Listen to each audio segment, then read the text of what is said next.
Yawa. Ang paghatag maoy magahatag kanato sa dalan sa kinabuhi. Ang paghatag. Now, padayon ta.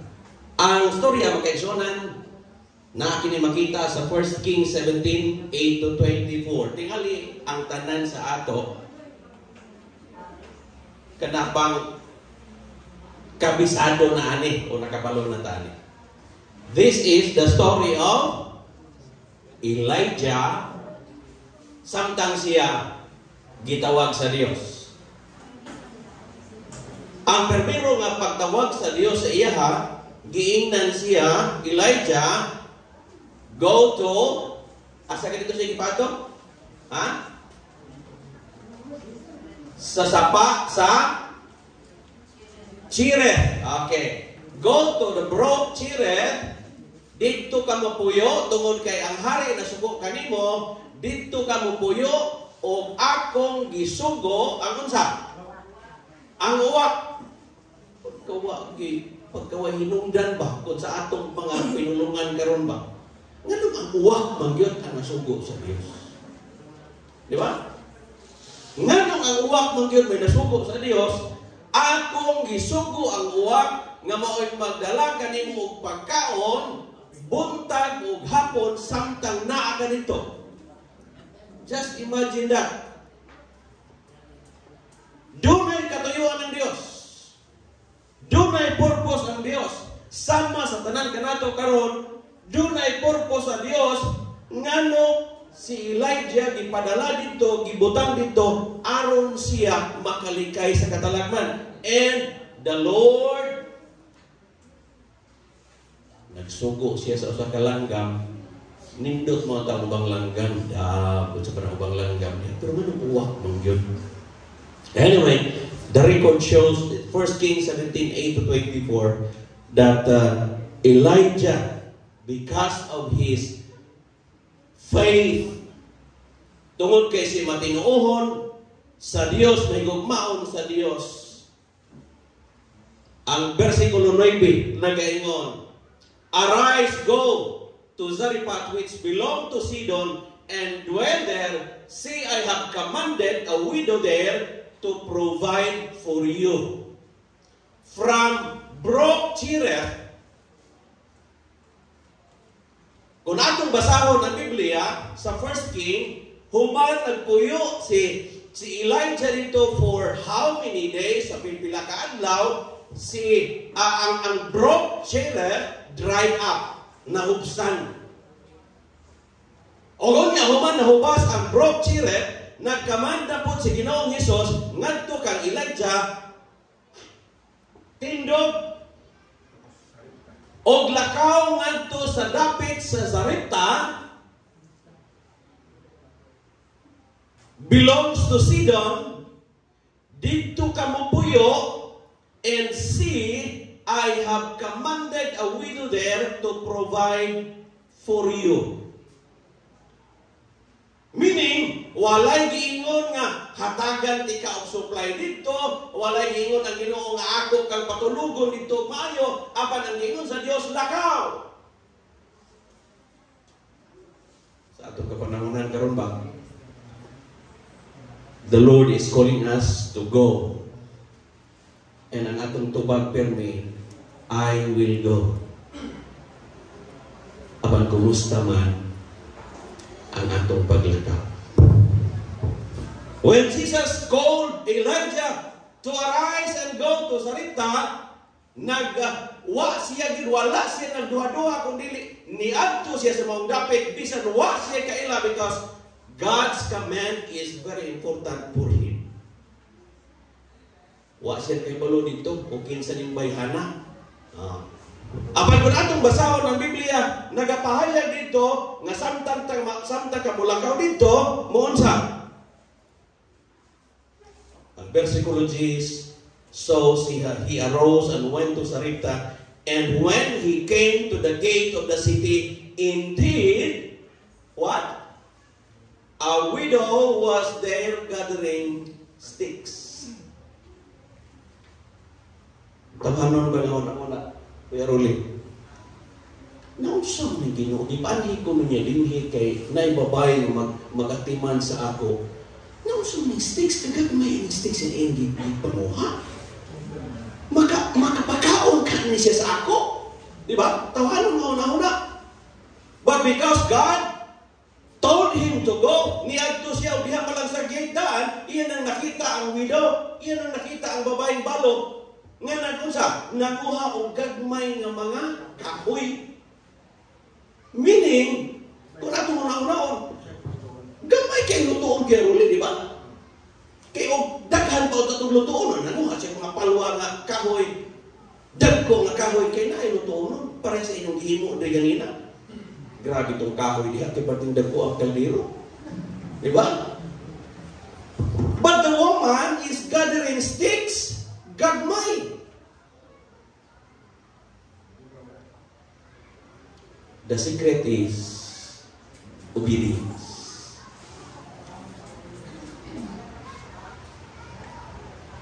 When God calls,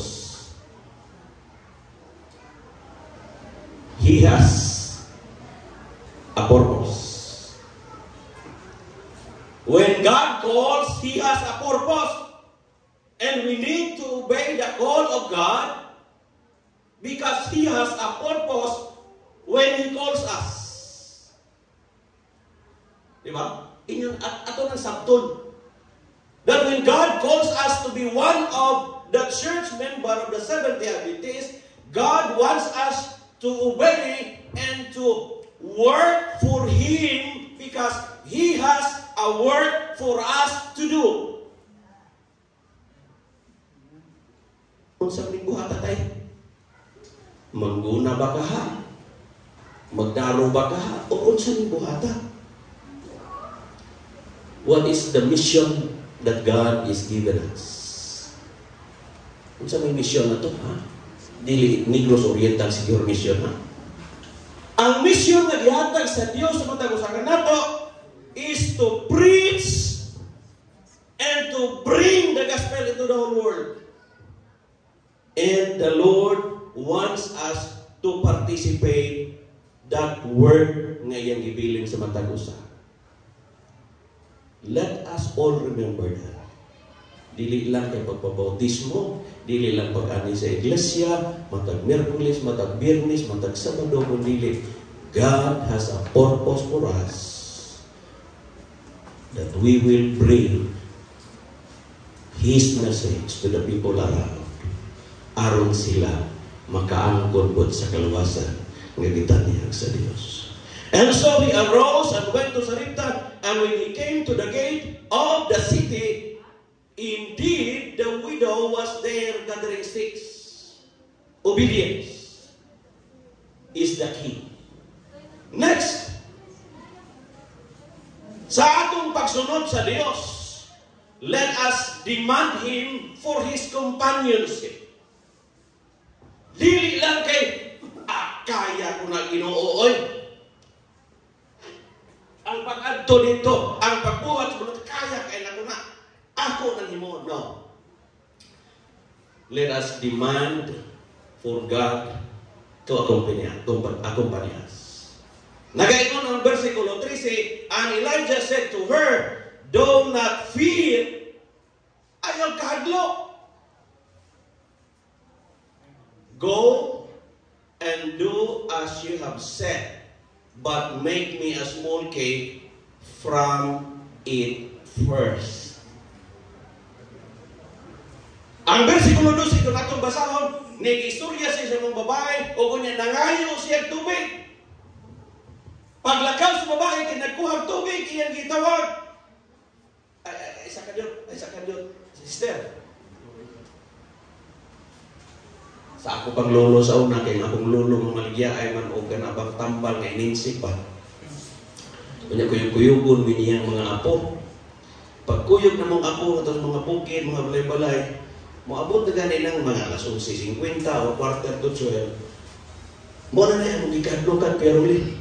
Kanang murang mahadlok na mi kay ang gamiton din sa akong lolo. Suon. Sister, naamoy. Tubig din ha. Kaya giuhaw ang akong kauban, ang akong apo. Siyempre, ang tagbalay, magkamukuha na yung tubig, kaya painon. Okay. Pero siya mo napil kong inom. Sa restorya na yung may bahay sa medisina, magkatuto. Sister, giguto mo na yung apo. Kasi magkakaunir na may bahaw ba ka, ha? Kisa may di mauwaw itaw. Ay, sa lutos. But this time, ang sali, nangayo siya tubig. Nilakaw ang babae kay iyang kuhaon ng tubig para iyang mainom. Apan iyang gitawag, ay sa kadyan sister ka na. Himuin ko o cake, gamay nga cake. No, karon, kaya ba naman ta sa storya, di ba? Sa karon ka, set up ba? Usa na lang ka kungkong, kaha. Usa po ka gamayng lana, nga imong lutuon para sa imong anak, o para nimo pagkauman ni anak ang kaon nila, patay na yun sila, kay wag na may mahimo. Ni ay tao, ha? Ni ay tao, nga di pagaling niya kailan. Nangayo niya yung luto isa ni una, luto isa kong una. Di ka tamo yung wag ka kuya pili na katapusan na ganito akong flour, ang akong kanang oil. Ikaw pag yung magpaluto kay para imong kauman, unsa naman lang ni sa among anak. But because God is good. And that's why verse 11 says, I have prepared the woman to give you food.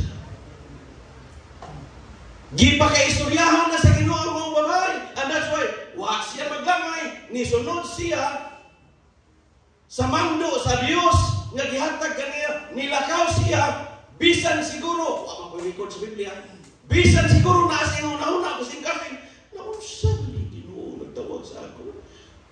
Wa naman, gamay naman lang ang akong harina. Katapusan na ko itong uwilo niya. Gagmay na ganing nga stick akong gikuha. Kaya para iluto na ko pagkahuman patay na ni. Karong kining tao nga iyang giingon sa ako nga, maupagin mo kaon sa akong lutoon. Unsa may mahitabo na mo ani? Huwag problema sa taga District 21, kaya parting daghanang pagkaon niya ganina. Action ko kung kanta din ganina, I surrender all. Now, di pang putos man ako. Pero ang mga babae, maumao na lang yun. But Elijah called her and said, lutuin ni, lutuin ko. Ugo niya, dada, hindi ka akong kaunon.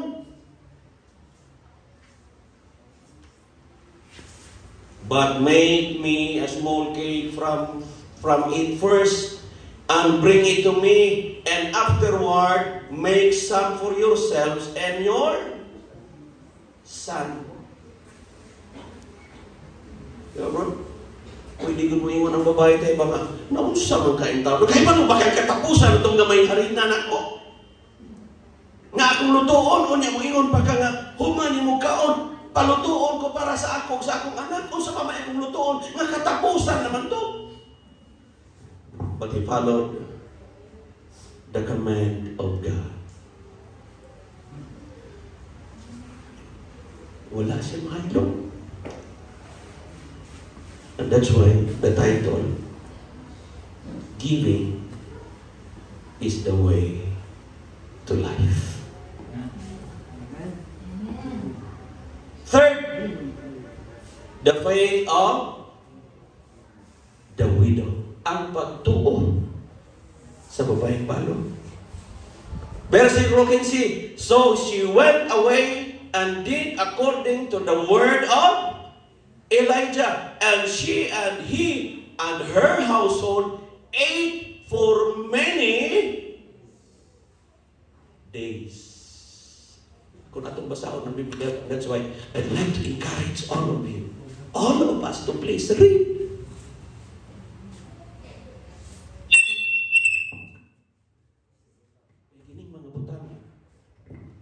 Kining mga butanga ba makahatag yun sa ato og inspirasyon.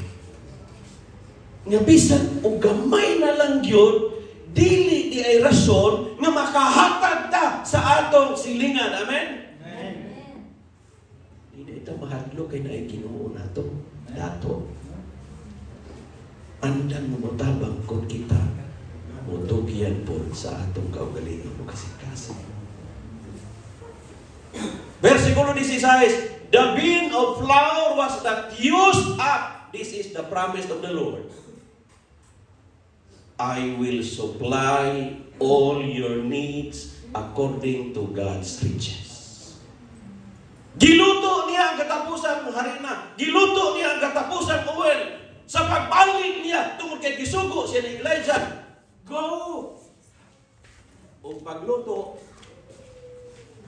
and the Bible says, nakakaon sila sa daghang kaadlawan samtang si Elijah nagpabilin kauban nila. Samtang si Elijah nagpabilin kauban nila, nakakaon sila sa daghang na mga kaadlawan, bisan pa man inigsapyaw nila sa harina, katapusang harina, inikuha nila sa lana, katapusang huwad. The next time na magluto na po ng babae, still do not give maluto. Because God is faithful. God is faithful. And the woman is faithful to the Lord. So what I've said, do not fear, for I am with you. Do not be discouraged, for I am your God. That's the promise of the Lord. I will supply all your needs. If you seek me first, then I will add everything. I will add everything. And so you. Magiganahan siguro microphone sa kuwan. Go somewhere in Bayawan. Mau mo style na magwali. Hindi ko ganahan ng murag pari na magwali. Ano to? Pinoon, himo, mga milagro, kinahanglan ng magtuog yun ta. Kaya naman, permanente lang ito ang tulog. Hindi ko ganahan na kaya ang mga tao ko mga tulog. Munang bundak-bundakan at warang mga tao mo mata.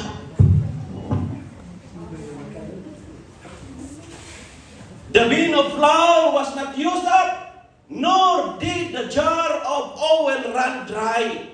Every time na muluto ang mga babae, alam kanila, do not give flour, do not give oil, because God is faithful. Amen?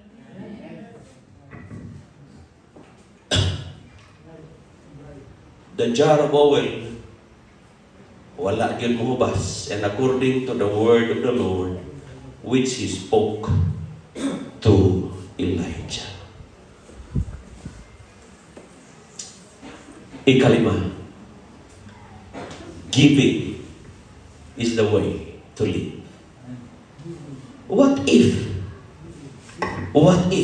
ang babae na lumili sa pagluto alang sa pagkaon ni Elijah? Kaya usahay mong God, tawhanon natin din siya, ha? Ato yun una-unaon ang atong kaugalingon, di ba? Ato yun una-unaon ang atong kaugalingon, mo ingon na siya rupod katapusan na ninyo, ipakaon ko ginamo sa inyo. Kami nalay mo kaon, ani, mapatay na mong gimi pagkahuman, di ba? But because of God's faithfulness and the response of the widow's faith, nagkinabuhi sila, nagpadayon sila sa pagkinabuhi. 22, then the Lord heard the voice of Elijah, and the soul of the child came back to him, and he revived. Namatay man tuod ang iyang anak, pero giunsa? Gibanhaw, gibuhi sa Dios tungod kay nakita sa Dios ang pagkaunsa, ang pagkamatinumanon sa mga babae ngadto sa Dios. Giving is the way to live.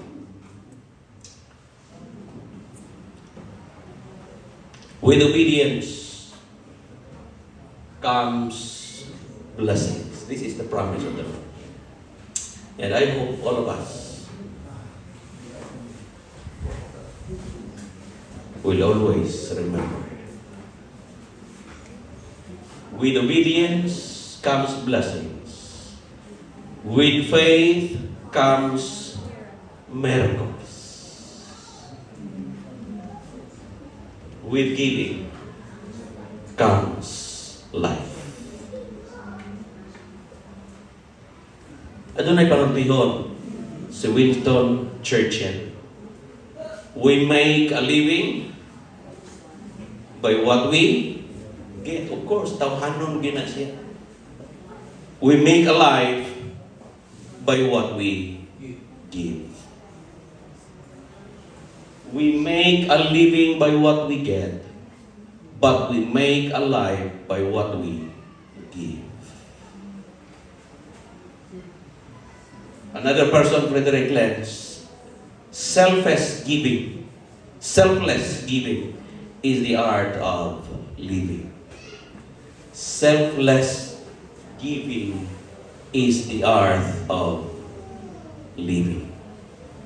In Matthew 6, verse 33, but seek ye first the kingdom of God and His righteousness, and all these things.